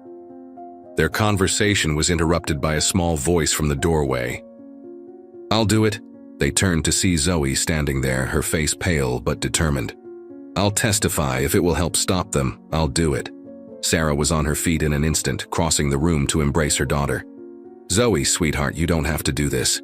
We can find another way." But Zoe shook her head, her voice stronger than it had been in weeks. "No, Mom, I need to do this. For me, and for all the other girls who can't speak up. I'm tired of being afraid. I want to fight back." As Sarah looked into her daughter's eyes, she saw a spark of the old Zoe, the confident, compassionate girl who had been buried beneath layers of trauma and fear. It both broke her heart and filled her with pride. Detective Benson approached cautiously. "Zoe, are you sure? This won't be easy. You'll have to recount your experiences, face difficult questions." "It's okay if you're not ready." Zoe took a deep breath, squaring her shoulders. "I'm sure. I want to help end this once and for all." As the reality of Zoe's decision settled over them, Sarah felt a mix of emotions she couldn't quite name.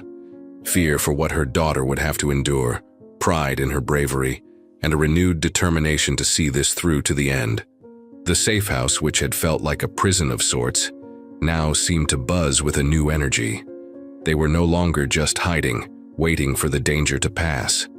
They were taking an active role in fighting back against the evil that had torn their lives apart. As Sarah held Zoe close, she silently renewed her vow to protect her family. The road ahead would be challenging, filled with legal battles and emotional hurdles, but they would face it together, drawing strength from each other and from the justice they sought. Little did they know that Zoe's decision to testify would set in motion a chain of events that would not only impact their family, but would reach far beyond, shaking the very foundations of the trafficking ring they were fighting against. The storm was far from over, but for the first time in weeks, a glimmer of hope shone through the darkness. The decision for Zoe to testify marked a turning point for the Thompson family. The safe house, once a symbol of their fear and isolation, began to transform into a base of operations for their fight against the trafficking ring. The following days were a whirlwind of activity as they prepared for the challenges that lay ahead. Detective Benson became a constant presence, working closely with Zoe to prepare her for what she would face in court. Sarah often found herself hovering nearby during these sessions, her heart aching as she watched her daughter recount the horrors she had endured. One particularly difficult afternoon, Sarah overheard a conversation that would stay with her for a long time. "Zoe," Detective Benson said gently, "I know this is hard, but I need you to be as specific as possible about what happened at the first gathering you attended." Sarah tensed, every maternal instinct screaming at her to intervene, to shield Zoe from having to relive those moments. But Zoe's voice, though shaky, was determined. "I remember. The smell. It was like cheap cologne and cigarettes. And there were so many men, all looking at us like we weren't even human." Sarah had to bite her lip to keep from crying out. She leaned against the wall outside the room, tears streaming down her face as Zoe continued to speak. But there was this one girl. She couldn't have been more than 14. She looked so scared, and I held her hand when no one was looking. I told her we'd get through it together. At that moment, Sarah realized that her daughter's strength went far beyond what she had imagined. Even in the depths of her own terror, Zoe had found the compassion to comfort another victim. As the days passed, the family settled into a new rhythm. David threw himself into researching legal precedents and support services for trafficking survivors. Lily, picking up on the gravity of the situation, became a pillar of support for her sister, often sitting quietly with Zoe when the older girl needed company but couldn't bear to talk. Sarah found herself taking on the role of family anchor, doing her best to maintain a sense of normalcy amidst the chaos. She cooked familiar meals, insisted on family game nights, and tried to create pockets of peace in their turbulent world. But the strain was taking its toll on all of them. Sarah often woke in the night to find David pacing the living room, his face etched with worry. Zoe's nightmares, which had begun to subside, returned with a vengeance as the court date approached. One evening, about 2 weeks before Zoe was set to testify, Sarah found her daughter sitting on the back porch of the safe house, staring out into the gathering dusk. "Mind if I join you?" Sarah asked softly. Zoe shook her head and Sarah settled beside her on the step. For a long moment they sat in silence, watching as the first stars began to appear in the darkening sky. "Mom," Zoe said finally, her voice barely above a whisper. "What if I can't do it? What if I freeze up on the stand, or what if they don't believe me?" Sarah turned to her daughter, taking Zoe's hands in her own. "Sweetheart, listen to me. You are the bravest, strongest person I know. You've already survived the worst they could do to you. Now you're fighting back. And no matter what happens in that courtroom, your dad and I, Lily, Detective Benson, will all be right there with you." Zoe's eyes filled with tears, but there was a glimmer of something else there too, determination, perhaps even hope. "I'm scared," she admitted. "But I'm also, I don't know, maybe a little excited. Is that crazy? To finally be doing something, to be fighting back?" Sarah pulled her daughter into a tight embrace. "It's not crazy at all. It's beautiful, and it's brave, and it's so very you." As they sat there, mother and daughter, the night deepening around them, Sarah felt a shift in the air. The fear and uncertainty were still there, but something else was growing stronger. A sense of purpose, of righteous anger, of hope. They were no longer just victims hiding from a nameless threat. They were survivors, preparing to take a stand against the evil that had invaded their lives. As Sarah held her daughter close, she knew that whatever challenges the coming weeks might bring, they would face them together. The Thompson family had been bent by this ordeal, but they had not broken. And in Zoe's courage, in her determination to fight for justice not just for herself, but for all the other victims, Sarah saw the first real signs of healing. The road ahead would be difficult, filled with legal battles and emotional minefields. But for the first time since this nightmare began, Sarah felt a genuine sense of hope. They were on the path to reclaiming their lives, to finding justice, and perhaps, eventually, to peace. Little did they know that Zoe's testimony would not only be a turning point in their own journey, but would also set in motion events that would shake the very foundations of the trafficking ring. The storm was far from over, but the Thompsons were no longer just weathering it. They were fighting back, and their strength was growing with each passing day. The day of Zoe's testimony arrived with a sense of foreboding that hung over the Key Thompson family like a heavy cloud. Sarah woke before dawn, her mind racing with all the possible outcomes of the day ahead. She found David already in the kitchen, nursing a cup of coffee, his face lined with worry. "Couldn't sleep either?" she asked softly, placing a hand on his shoulder. David shook his head, covering her hand with his own. "I keep thinking about what Zoe's going to have to go through today. Are we doing the right thing, Sarah? Putting her through this?" Before Sarah could respond, a quiet voice came from the doorway. "You're not putting me through anything, Dad. This is my choice." They turned to see Zoe standing there, already dressed in the conservative outfit they had chosen for court. Her face was pale, but her eyes held a determination that took Sarah's breath away. "Oh, sweetheart," Sarah said, moving to embrace her daughter. "Are you sure you're ready for this?" Zoe took a deep breath, squaring her shoulders. "As ready as I'll ever be. I have to do this, Mom. For me and for all the other girls who can't speak up." As they prepared to leave for the courthouse, Lily emerged from her room, her young face solemn. She approached Zoe, holding out a small, worn, stuffed animal, Mr. Whiskers, the cat plush she'd had since she was a toddler. "Here," Lily said, pressing the toy into Zoe's hands. "Take Mr. Whiskers with you. He always makes me feel brave." Zoe's eyes filled with tears as she hugged her little sister tightly. "Thanks, Lily. I'll keep him close."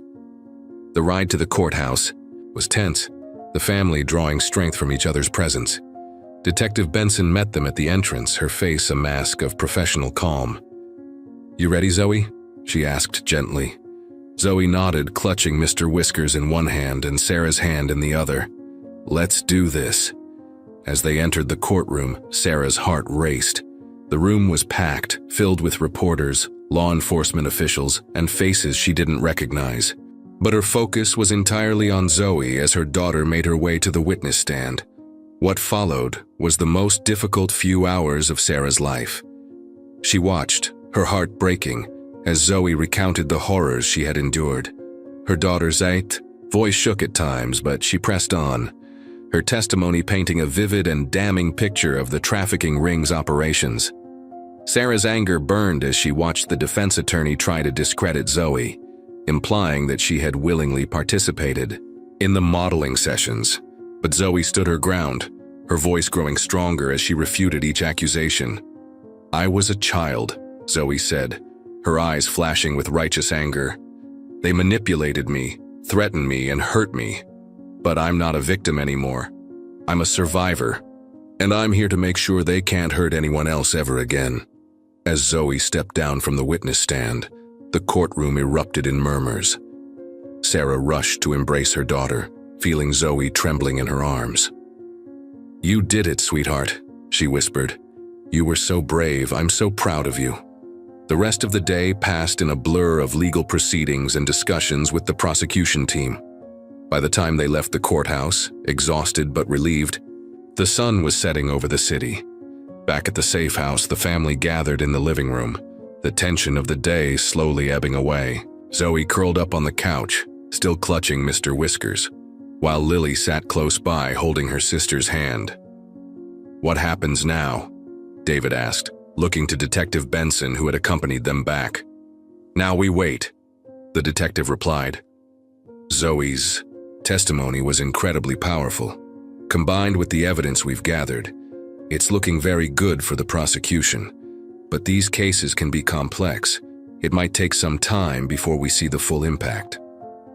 As Sarah looked around at her family, David's protective stance, Lily's unwavering support, and Zoe's newfound strength, she felt a surge of hope. They had taken a stand today, had fought back against the darkness that had threatened to consume them. The road ahead was still uncertain, filled with potential challenges and setbacks. But Sarah knew, with a certainty that ran bone deep, that they would face whatever came next together. The Thompson family had been tested by fire, and they had emerged stronger, their bonds forged anew in the crucible of this ordeal. As night fell over the safe house, Sarah allowed herself to imagine a future beyond this moment, a future where justice was served, where her daughters could feel safe again, where the wounds inflicted by this terrible experience could finally begin to heal. The battle wasn't over, not by a long shot. But today, they had won a significant victory. And in Zoe's courage, in Lily's compassion, in David's steadfast support, Sarah saw the resilience that would carry them through whatever challenges lay ahead. The storm might still be raging, but the Thompsons had found their strength. And together, they would weather it one day at a time, until they could finally step back into the light of a world made safer by their stand against injustice. The days following Zoe's testimony were a strange mix of tension and relief for the Thompson family. They remained in the safe house, awaiting news on the progress of the case and any potential fallout from Zoe's courtroom appearance. The initial adrenaline of the testimony had worn off, leaving them in a state of anxious anticipation. One crisp morning, about a week after the court date, Sarah was in the kitchen preparing breakfast when Detective Benson arrived, her face a mask of professional concern. "Mrs. Thompson," she said, her voice low and urgent. "We need to talk. Is the rest of the family awake?" Sarah's heart raced as she called for David and the girls. As they gathered in the living room, the detective's serious demeanor sent a chill through the air. "What's going on?" David asked, instinctively moving closer to Zoe and Lily. Detective Benson took a deep breath. "First, I want to assure you that you're safe, but there's been a development in the case that directly affects your family." She paused, her eyes meeting each of theirs in turn. "Zoe's testimony has had a significant impact. Several key members of the trafficking ring have been arrested, and we're closing in on the leaders." But what?" Sarah pressed, her voice tight with worry. "We've intercepted communications indicating that some members of the ring who are still at large are discussing retaliation." The room fell silent, the weight of those words settling heavily on everyone's shoulders. Zoe's face paled and Lily moved closer to her sister, taking her hand. "What kind of retaliation?" David asked, his voice barely above a whisper. Detective Benson's expression was grim. "Nothing specific, but enough to concern us. We're increasing security around the safe house and accelerating our efforts to apprehend the remaining suspects.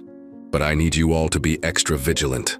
As the detective outlined new safety protocols and restrictions, Sarah felt a mix of fear and determination coursing through her. They had come so far, had fought so hard. She refused to let this threat undo all the progress they had made. After Detective Benson left, the family sat in stunned silence for several long moments. It was Zoe who finally broke the quiet, her voice trembling but resolute.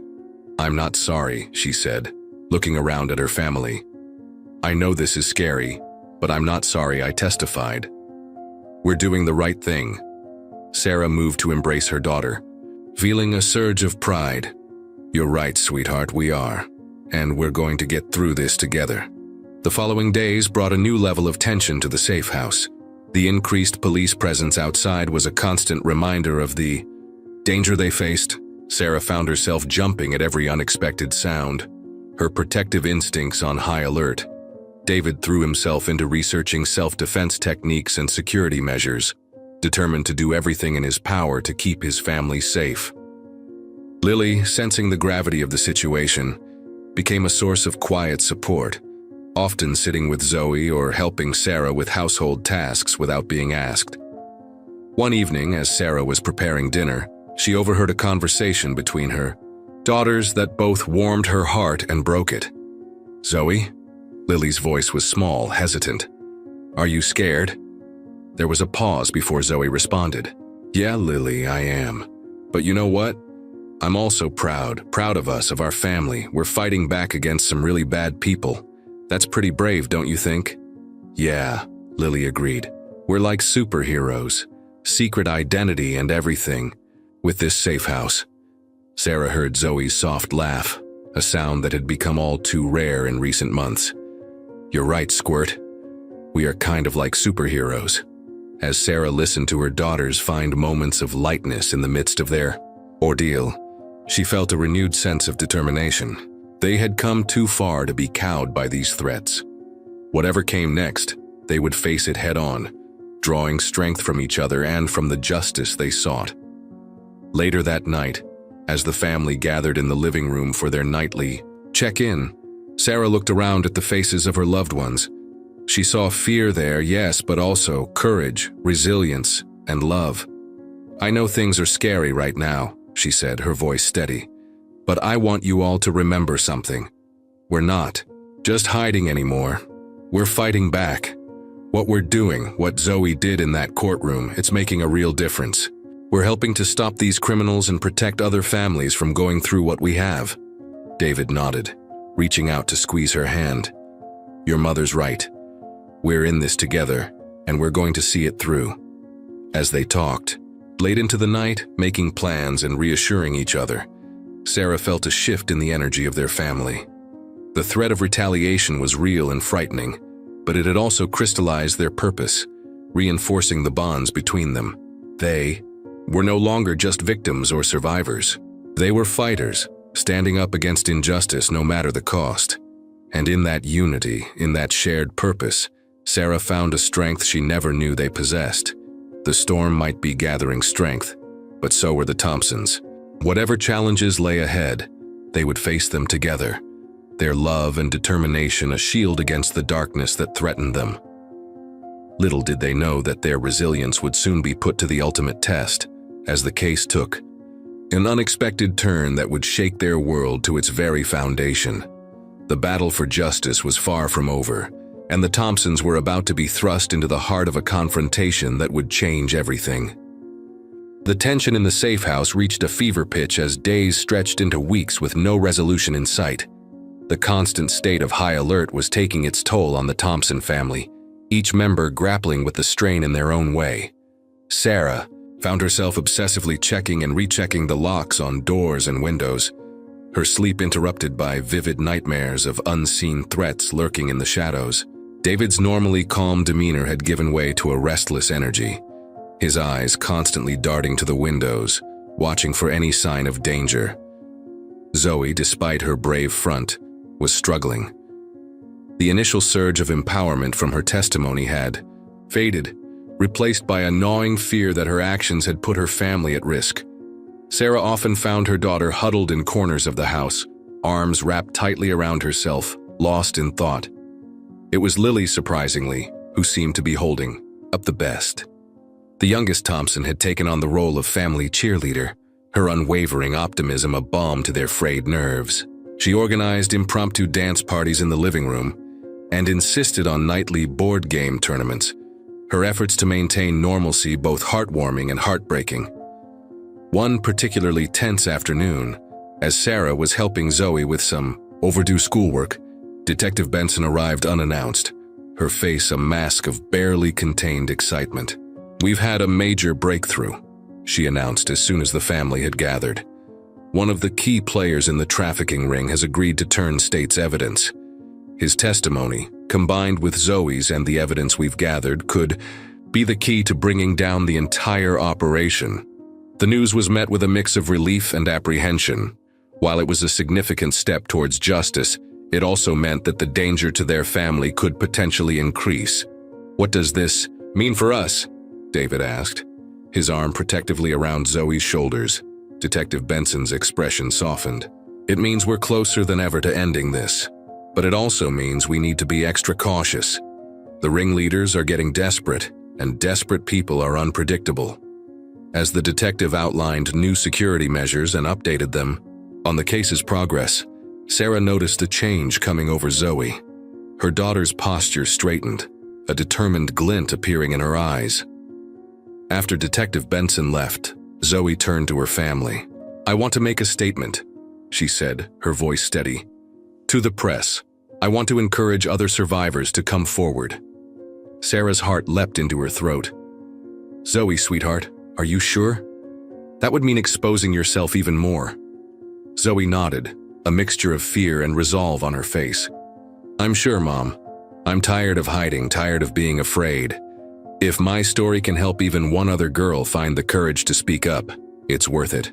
David and Sarah exchanged a look, a silent conversation passing between them. They both recognized the strength in their daughter, the fire that had been rekindled by this new development. "Okay," Sarah said finally. "If this is what you want, we'll support you, but we do it safely, on our terms." The next few days were a whirlwind of activity. Working closely with Detective Benson and a carefully vetted PR team, they prepared for Zoe's public statement.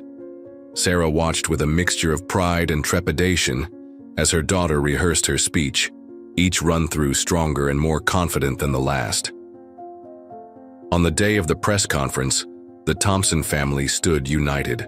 Behind Zoe as she faced a sea of cameras and reporters, Sarah's heart swelled as she listened to her daughter's clear, unwavering voice. "My name is Zoe Thompson," she began, "and I am a survivor of human trafficking. I'm here today to tell my story, not just for myself, but for all the girls who are still trapped, still silent, still afraid. To you, I say you are not alone. There is hope, there is help, and there are people fighting for you." As Zoe continued, her words powerful and moving, Sarah felt a shift in the air. This wasn't just about their family anymore. They were part of something bigger, a movement towards justice and healing that extended far beyond their personal ordeal. The response to Zoe's statement was immediate and overwhelming. Messages of support flooded in from around the country. Other survivors, inspired by Zoe's courage, began to come forward with their own stories. In the days that followed, Sarah watched as her daughter blossomed, the weight of secrecy and shame lifting from her shoulders. Zoe began to smile more, to laugh freely. She started talking about the future again, making plans for college and beyond. But even as hope grew, so did the sense that they were approaching a crucial tipping point. The trafficking ring was cornered, its leaders growing more desperate by the day. Sarah could feel the tension building, like the charged atmosphere before a thunderstorm. One night, as the family sat together in the living room, David voiced what they had all been feeling. "I'm proud of us," he said, looking around at his wife and daughters. "We've been through hell, but we're still here, still fighting. Whatever comes next, we face it together." Sarah nodded, reaching out to squeeze his hand. "Together," she echoed, the word a promise and a prayer. As they sat there, united in their love and determination, Sarah felt a strange mix of emotions. Fear of what challenges still lay ahead, yes, but also a deep, abiding pride in her family's strength and resilience. They had been forged in fire, tested beyond measure, and had emerged stronger for it. Little did they know that their greatest test was yet to come. The trafficking ring's final desperate move would push the Thompsons to their limits, forcing them to draw on every ounce of courage and love they possessed. The storm was about to break, and the Thompson family stood at its very heart, ready to fight for justice, for healing, and for a future free from the shadows of the past.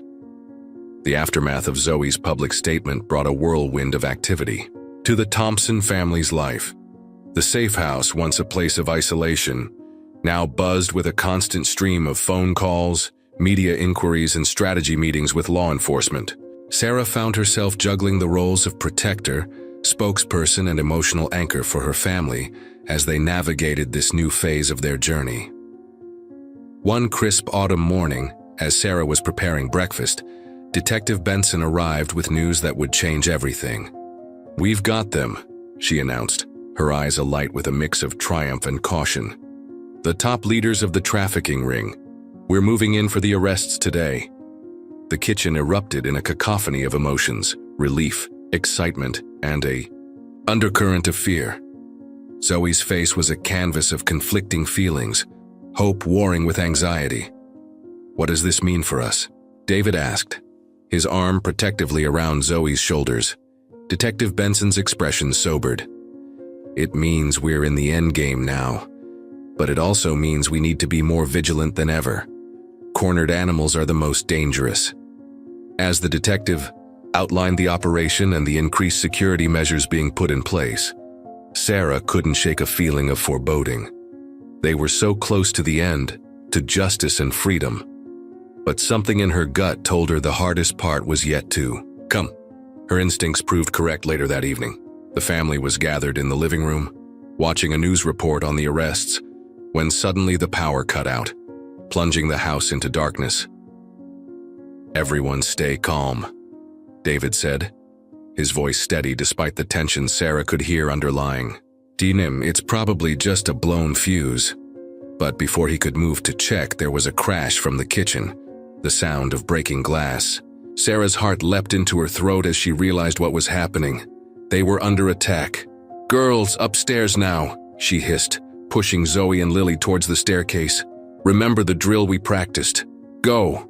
As the girls scrambled upstairs, Sarah and David moved in practiced unison, David grabbing the emergency bag they kept by the door, while Sarah snatched up her cell phone, fingers flying as she typed out the distress code to Detective Benson.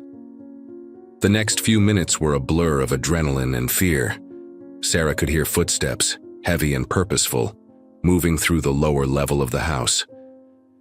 She and David had just made it to the top of the stairs when a flashlight beam cut through the darkness, illuminating a masked figure at the bottom. "You shouldn't have talked, little girl," a gruff voice called out. "Now your whole family's gonna pay."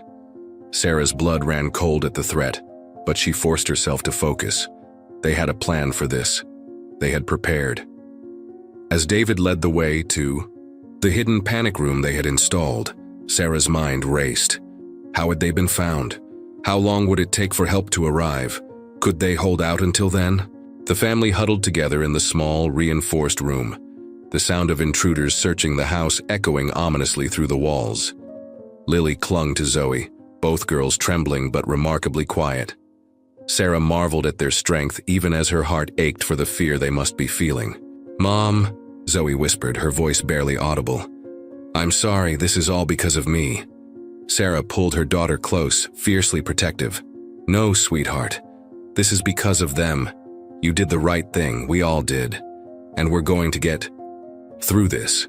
As if in response to her words, the sound of sirens cut through the night, growing louder by the second. Relief flooded through Sarah, but it was short-lived. The intruders, realizing their time was up, became more frantic in their search. "We know you're in here somewhere," one of them shouted, his voice closer now. "Come out now and maybe we'll let the little one live." Sarah felt David tense beside her, saw the protective fury in his eyes. She squeezed his hand, a silent reminder of their plan. Stay put, stay quiet, wait for help. The next few minutes felt like an eternity, filled with the sounds of destruction as the intruders tore through the house, punctuated by shouts from outside as the police arrived. Sarah held her breath, praying that their hiding place would remain undiscovered, that help would reach them in time. Finally, blessedly, they heard Detective Benson's voice, authoritative and clear. FBI, drop your weapons and surrender. The ensuing chaos of the arrest played out like a muffled soundtrack to their ordeal. It wasn't until they heard Detective Benson's coded knock on the panic room door that Sarah allowed herself to truly breathe again. As they emerged from their hiding place, Sarah looked at her family, shaken but unharmed, resilient in the face of terror. They had survived. They had held strong. In the aftermath, as police swarmed the house and paramedics checked them over, Sarah held her family close. They had faced their worst nightmare and come out the other side. The road to healing stretched out before them, long and undoubtedly difficult, but in that moment, Sarah knew with unshakable certainty that they would walk it together. The storm had broken, and though the damage was real, the Thompson family stood unbowed, their bonds stronger than ever. As the first light of dawn broke over the horizon, Sarah saw it for what it was, not just the end of a long night, but the beginning of a new day, full of hope and the promise of healing. The soft glow of morning sunlight filtered through the curtains of the Thompson family's new home, casting a warm radiance across the kitchen where Sarah stood, preparing breakfast. It had been 6 months since that harrowing night in the safe house, 6 months of healing, adjusting, and slowly reclaiming their lives. As she flipped pancakes on the griddle, Sarah couldn't help but reflect on the journey that had brought them to this moment, the trials, both literal and figurative, that they had endured, the tears, the fears, and the triumphs that had shaped them into the family they were today. "Mom, have you seen my blue sweater?" Zoe's voice called from upstairs, pulling Sarah from her reverie. "Check the laundry room, honey," Sarah replied, a small smile playing on her lips. The normalcy of the moment, a teenage daughter searching for clothes, the smell of breakfast in the air, felt like a gift after everything they'd been through. Footsteps thundered down the stairs as Lily burst into the kitchen, her face alight with excitement. "Is it time yet? Can we go soon?" Sarah chuckled, ruffling her younger daughter's hair. "After breakfast, sweetheart, we've got plenty of time." Today was a big day for the Thompson family. Zoe was set to give a speech at a national conference on human trafficking prevention. It was a day that months ago none of them could have imagined possible. David entered the kitchen, adjusting his tie. "Smells great, honey," he said, dropping a kiss on Sarah's cheek before pouring himself a cup of coffee. The lines of worry that had seemed permanently etched on his face during their ordeal had softened, replaced by crow's feet from smiling more. As the family gathered around the table for breakfast, Sarah looked at each of them in turn, her heart swelling with love and pride. They had been through hell and come out the other side, not unscathed but unbroken. Zoe, once withdrawn and haunted, now sat tall, her eyes clear and determined. The therapy sessions, the support groups, the long nights of tears and talks, they had all contributed to her healing. She wasn't the same girl she had been before the ordeal, but in many ways, she was stronger. Lily, their ray of sunshine, had grown too. Her innate optimism had been tempered by their experiences, but not diminished. If anything, she had become more empathetic, more aware of the world around her. And David, Sarah's rock through it all. Their partnership had been tested by fire and emerged stronger for it. The way he looked at her now, with a mix of love and shared understanding, spoke volumes about the journey they had weathered together. As they finished breakfast and prepared to leave for the conference, Sarah felt a familiar flutter of nerves in her stomach. But it wasn't fear, not anymore. It was anticipation, hope, and a fierce pride in what they had accomplished. The drive to the conference center was filled with a mix of excited chatter and comfortable silences. As they pulled into the parking lot, Sarah turned to look at Zoe in the back seat. "You ready for this, sweetheart?" Zoe took a deep breath, smoothing down her sweater. "I think so. I'm nervous, but I know what I want to say. What needs to be said?" Sarah reached back to squeeze her daughter's hand. "We're so proud of you, Zoe, all of us." As they made their way into the building, Sarah was struck by the number of people present. Survivors, law enforcement, social workers, politicians, all gathered to address the issue that had so profoundly impacted their lives. When it was time for Zoe to take the stage, Sarah felt David's hand slip into hers, squeezing gently. Lily leaned against her other side, eyes wide with admiration for her big sister. Zoe approached the podium, her step steady, her head held high. As she began to speak, her voice clear and strong, Sarah felt tears prick at her eyes. "My name is Zoe Thompson," she began, "and I am a survivor. But I'm also so much more than that. I'm a daughter, a sister, a student, a friend. I'm here today to share my story, not just for myself, but for all those who haven't found their voice yet." As Zoe continued, weaving her personal experience, with a call to action, Sarah looked around at the rapt audience. She saw tears, nods of understanding, and faces set with determination. Zoe's words were touching hearts, changing minds, and potentially saving lives. In that moment, Sarah realized that their ordeal, as painful as it had been, had led to this. Their family's suffering had become a catalyst for change, a beacon of hope for others still trapped in darkness. When Zoe finished speaking, the applause was thunderous. As she stepped down from the stage, Sarah enveloped her in a fierce hug, feeling David and Lily join in, surrounding Zoe with love and support. "You did it, sweetheart," Sarah whispered, her voice choked with emotion. "You really did it." As they stood there, a family united, stronger than ever, Sarah knew that while their journey of healing wasn't over, they had reached a significant milestone. They had transformed their pain into purpose, their fear into strength. The future stretched out before them, full of possibilities. There would be challenges, of course. The scars of their experience wouldn't fade overnight. But Sarah knew, with a bone-deep certainty, that whatever came their way, they would face it together. As they left the conference center that afternoon, stepping out into the bright sunlight, Sarah felt a profound sense of peace settle over her.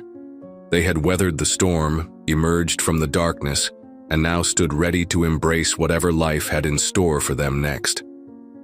The Thompson family, survivors, fighters, beacons of hope, walked hand in hand into their future, their bonds of love and resilience unbreakable, their spirits undefeated. They had not just survived, they had triumphed, and in doing so, had lit a path for others to follow out of the shadows and into the light.